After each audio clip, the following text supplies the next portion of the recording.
اعوذ باللہ من الشیطان الرجیم، بسم اللہ الرحمن الرحیم۔ آج لیلۃ القدر کے حوالے سے میں کچھ گفتگو آپ سے کرنا چاہوں گا۔ لیلۃ القدر جس کے بارے میں اللہ سبحانہ و تعالیٰ نے قرآن کی پوری ایک سورہ ڈیڈیکیٹ کی، انا انزلناہ فی لیلۃ القدر وما ادراک ما لیلۃ القدر لیلۃ القدر خیر من الف شہر تنزل الملائکۃ والروح فیہا باذن ربہم من کل امر سلام ہی حتی مطلع الفجر۔ لیلۃ القدر کے حوالے سے پہلی بات تو یہ ہے کہ دیکھیں، یہ بڑی رحمتوں والی رات ہے، یہ بڑی برکتوں والی رات ہے، یہ بڑی عظمتوں والی رات ہے، اور یہ جو آئندہ آنے والے چند دن ہیں، ان دنوں کی ہمیں بھرپور پلاننگ کرنی ہے۔ اور آج میں اسی حوالے سے آپ سے گفتگو کرنا چاہتا ہوں کہ آپ یہ بات دیکھیے کہ اللہ سبحانہ و تعالیٰ نے اس میں ہمارے لیے جو رحمتیں رکھی ہیں انہیں ہم کس طرح سے حاصل کر سکتے ہیں، کس طرح میکسیمائز کر سکتے ہیں اس کے اجر کو اور امکانات کو کہ ہم لیلۃ القدر کو پالیں۔ انشاءاللہ وہ ٹپس میں آپ کے ساتھ شیئر کروں گا۔ سب سے پہلے تو یہ دیکھیے کہ اللہ نے نبی پاک صلی اللہ علیہ وسلم کو یہ بات کیوں بھلا دی کہ لیلۃ القدر کا تعین ہو جاتا۔ اگر لیلۃ القدر کا تعین ہو جاتا تو پھر ہم سب ایک ہی رات پر اسٹرک ہو جاتے۔ اللہ کے ہر کام میں خیر ہے۔ اللہ جن چیزوں کو اوپن چھوڑ دیتا ہے، اوپن اینڈڈ، وہ ہمارے لیے اس میں بہت سارے آپشنز نکل آتے ہیں، ہمارے لیے بہت سارے خیر کے پہلو نکل آتے ہیں، اس میں ہمارے لیے زیادہ بھلائی اور اللہ کا فضل ہمارے لیے نکل آتا ہے۔ بیشتر علماء نبی پاک صلی اللہ علیہ وسلم کی اس حدیث کو بیس کرتے ہیں کہ جس میں آپ نے کہا کہ لیلۃ القدر کو رمضان کی آخری 10 راتوں میں تلاش کرو، اور بیشتر علماء کا یہ بھی موقف ہے کہ یہ لیلۃ القدر کی رات جو ہے یہ روٹیٹ ہوتی ہے، کبھی یہ 27ویں بھی ہو سکتی ہے، کبھی یہ 25ویں بھی ہو سکتی ہے، کبھی یہ 21ویں بھی ہو سکتی ہے، کوئی بھی رات ہو سکتی ہے۔ ویسے تو بعض علماء یہ کہتے ہیں کہ رمضان کی کوئی بھی رات ہو سکتی ہے، لیکن زیادہ تر لوگوں کا خیال یہ ہے کہ آخری جو 10 راتیں ہیں وہ بڑی اہم ہیں۔ امام رازی نے اس کے حوالے سے ایک بڑی اچھی وضاحت کی۔ انہوں نے کہا کہ دیکھیں، نبی پاک صلی اللہ علیہ وسلم ایک مرتبہ مسجد نبوی میں تھے تو آپ صلی اللہ علیہ وسلم نے حضرت علی رضی اللہ تعالیٰ عنہ کو کہا کہ یہ صحابی جو سو رہے ہیں انہیں جا کر اٹھا دو نماز کے لیے۔ حضرت علی نے نبی پاک صلی اللہ علیہ وسلم نے کہا کہ اللہ کے رسول، آپ ہمیشہ خیر کے معاملے میں پہل کرتے ہیں، تو آپ نے اس فرد کو نہیں اٹھایا، آپ نے مجھے کہا کہ تم جا کر اٹھا دو۔ تو آپ صلی اللہ علیہ وسلم نے فرمایا کہ اگر میں جا کر اسے اٹھاتا اور یہ اپنی غفلت یا سستی کی وجہ سے مجھے منع کر دیتا تو یہ کفر ہو جاتا، اس سے یہ بہت بڑا گناہ ہو جاتا اس سے۔ تمہیں اگر یہ منع کرے گا تو اس میں صرف ایک غفلت یا سستی کا پہلو ہوگا۔ تو اس میں امام راضی کہتے ہیں کہ اگر یہ تعین ہو جاتا کہ یہ رات شب قدر کی رات ہے اور اگر کوئی مسلمان اسے اگنور کرتا اپنی سستی کی وجہ سے، اپنی کاہلی کی وجہ سے، تو وہ کتنے بڑے گناہ کا مرتکب ہوتا۔ تو یہ اللہ کی رحمت ہے کہ اللہ نے اس رات کا تعین نہیں کیا، یعنی دونوں طرح سے رحمت ہے۔ ایک تو رحمت یہ ہے کہ ہم ایک رات پر جا کر اسٹک نہیں ہو گئے، اب ہم اسے 10 راتوں میں تلاش کریں گے، اب 10 راتوں میں ہم قیام کریں گے، قرآن پڑھیں گے، اللہ کی عبادت کریں گے، اللہ سے دعائیں کریں گے، اللہ سے استغفار کریں گے۔ آپ یہ دیکھیے کہ ہمارے حسنات جو ہیں ہم کتنے حاصل کریں گے۔ تو اس پہلو سے بھی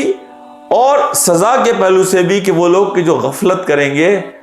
تو انہیں وہ اللہ کی سزا کی اس سزا کے مستحق نہیں ہوں گے کہ اگر تعین ہو جاتا تو وہ جس سزا کے مستحق ہوتے۔ اچھا، اب میں یہاں آپ کو کچھ ٹپس دینا چاہتا ہوں کہ ہم اس رات کو حاصل کرنے کو کس طرح اپنے لیے یقینی بنا سکتے ہیں اور ہم اس سے کس طرح زیادہ سے زیادہ فائدہ اٹھا سکتے ہیں۔ سب سے پہلا کام، دن کے اوقات میں جو ہم گناہ کرتے ہیں ہم ان گناہوں سے بچیں تاکہ رات کو اللہ ہمیں یہ توفیق دے کہ ہم اس کے سامنے قیام میں کھڑے ہو سکیں۔ دیکھیں، اللہ اور ہمارے درمیان جو سب سے بڑا حجاب ہے، سب سے بڑی رکاوٹ ہے، وہ ہمارے گناہ ہیں۔ تو انسان دن کے وقت میں گناہوں سے بچے تاکہ رات کو اللہ کی توفیق اسے ملے کہ وہ اللہ کے حضور کھڑے ہو کر اس کی عبادت کر سکے۔ دوسرا کام یہ کیجئے کہ جو فضول چیزیں ہیں، وقت کا ضیاع کرنے والی چیزیں، ان سے اجتناب کیجئے۔ گپ شپ، ایون کہ مذہبی موضوعوں پر بحث و مباحثہ، اجتناب کیجئے۔ ٹائم ویسٹرز جو ہیں ان سے بھاگیے، سوشل میڈیا کو بند کر دیجئے، دنیا کو کچھ نہیں ہوگا، دنیا جہاں ہے وہیں کھڑی رہے گی۔ تیسرا کام یہ کیجئے کہ جو نبی پاک صلی اللہ علیہ وسلم کی حدیث ہے، جس میں آپ صلی اللہ علیہ وسلم فرمایا کہ اللہ کو یہ بات زیادہ محبوب ہے کہ تم عشاء اور فجر کی نماز جماعت کے ساتھ مسجد میں پڑھو، اس کے مقابلے میں کہ تم رات بھر قیام میں کھڑے رہو۔ تو یہ کوشش کیجئے کہ ان 10 راتوں میں کہ آپ عشاء اور فجر کی نماز جماعت کے ساتھ مسجد میں پڑھیں۔ یہاں دوسری حدیث میں آپ کے ساتھ شیئر کروں گا، جس میں آپ صلی اللہ علیہ وسلم فرمایا اگر کوئی شخص امام کے پیچھے قیام کرتا ہے، یعنی رات کی نماز پڑھتا ہے، اور وہ اس وقت تک امام کے ساتھ شامل رہتا ہے جب تک امام اپنی نماز کو ختم کرے، تو وہ اس طرح ہے جس طرح اس نے پوری رات قیام کیا، پوری رات وہ اللہ کی عبادت میں کھڑا رہا۔ اب دیکھیں اس کو میں آپ کو بتاؤں، یعنی آپ تراویح میں شامل ہوئے امام کے ساتھ،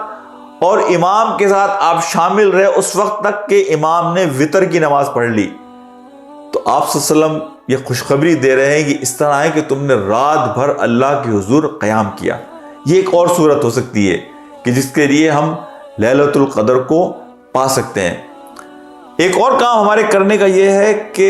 استغفار کی کثرت، یعنی اللہ سبحانہ و تعالی قرآن میں جو بات فرماتے ہیں کہ وَبِالْأَسْحَارِ هُمْ يَسْتَغْفِرُونَ، کہ اللہ کو وہ لوگ محبوب ہیں کہ جو رات کے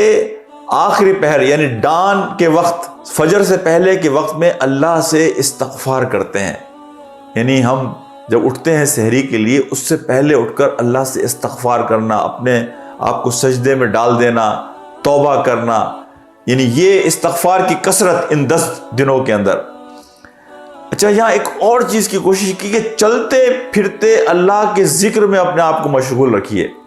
یعنی بے شمار وقت ہوتا ہے کہ ہم لائن میں کھڑے ہیں، ہم کوئی اور کام کر رہے ہیں، ہم بس میں بیٹھے ہیں، یا چلتے پھرتے اپنی زبان کو اللہ کے ذکر سے تر رکھیے۔ قرآن سے اپنے تعلق کو ان 10 دنوں میں بڑھائیے، یعنی قرآن کی تلاوت اور قرآن کے ساتھ اپنے آپ کو جوڑنا، قرآن کے لیے آپ کا ڈیڈیکیشن، قرآن کی تلاوت میں اضافہ کیجئے۔ اور ایک اور کام کرنے کا ہے کہ دعاؤں میں اپنے اضافہ کیجئے۔ دیکھیں، جب حضرت عائشہ رضی اللہ تعالیٰ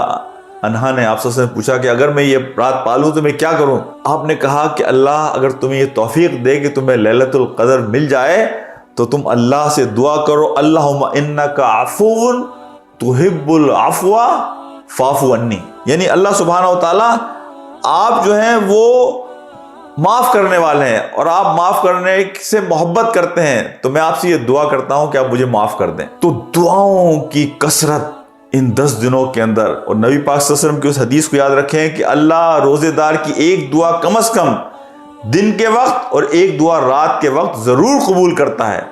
یہ سید قطب رحمۃ اللہ علیہ نے اپنی تفسیر میں حدیث کا حوالہ دیا نبی پاک صلی اللہ علیہ وسلم کی۔ تو ان 10 دنوں میں دعاؤں میں اضافہ کیجئے۔ ایک اور کام جو کرنے کا وہ یہ ہے کہ اللہ کے راستے میں خرچ کیجئے، چیریٹی، صدقہ۔ یہ نیک لوگوں کا ہمیشہ سے وتیرہ رہا ہے، نیک لوگوں کا ہمیشہ سے ایک طریقہ رہا ہے کہ اللہ انہیں جب بھی کوئی نیکی اور خیر کا کام کرنے کی توفیق دیتا ہے، وہ شکرانے کے طور پر اس کام کو کرنے سے پہلے یا کرنے کے بعد اللہ کی راہ میں صدقہ کرتے ہیں۔ اچھا، یہ صدقہ اس کی کوئی مقدار نہیں ہے، یعنی اگر آپ $1 دے سکتے ہیں، آپ 5 روپے دے سکتے ہیں، آپ 1 روپیہ دے سکتے ہیں، آپ 1 پیسہ دے سکتے ہیں۔ اللہ کے یہاں ویلیو مقدار کی نہیں ہے، اخلاص کی ہے، اخلاص کی ہے، اس فکر کی ہے جو فکر آپ کو اس بات پر راضی کرے کہ آپ اللہ کے راستے میں خرچ کریں۔ ان 10 دنوں میں اس بات کا بھی اہتمام کیجئے کہ اللہ کے راستے میں خرچ کرنے میں اضافہ کیجئے۔ ایک اور کام کرنے کا ہے کہ اپنے سجدوں کو بڑھائیے، وسجد واقترب، کہ جو سجدے کرنے والے ہیں وہ کامیاب ہو جاتے ہیں۔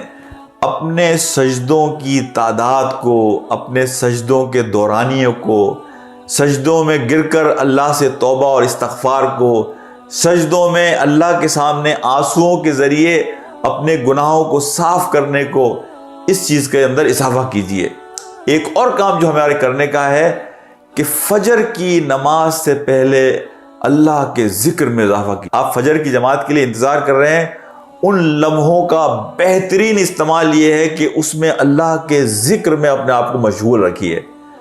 کوئی پتہ نہیں ہے کہ وہ آخری جو لمحات ہیں وہی آپ کے لیے لائف چینجر ہوں، انہی میں اللہ نے آپ کے لیے ایسی برکت رکھی ہو کہ آپ کی زندگی میں انقلاب آ جائے، آپ کو اللہ معاف کر دے، آپ سے اللہ خوش ہو جائے۔